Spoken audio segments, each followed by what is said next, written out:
Hello दोस्तों, AK blogs में आपका स्वागत है। मैं और मेरे दोस्त राजगढ़ जा रहे थे। देख सकते हैं आप लोग, ये है राजगढ़ खुजनेर रोड। यहाँ से हम निकले आगे तो वहाँ पे हमने एक गांव देखा जिसका नाम था नाना गांव। ये गांव है वो, इस नाम तो इसका नाना गांव, लेकिन गांव बहुत बड़ा है।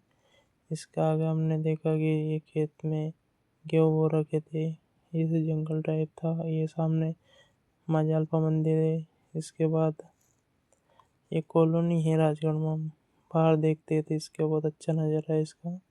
अंदर गार्डन वार्डन सभी चीज़ें हैं। इसके आगे हम गए, हमने रास्ते में देखा गायें चर रही थी। उसके बाद ये जो ब्रिज का काम चल रहा था रेलवे का। इसके बाद हम अंदर चले गए खिलचीपुर नाके पे। यहाँ से हमने जाकर देखा राकेश भैया की दुकान पर। आपको दिखाता हूँ राकेश भैया की दुकान कहाँ पे है। ये हमारे राकेश भैया की दुकान है। इस पे मैं मेरा काम ऑनलाइन का पूरा काम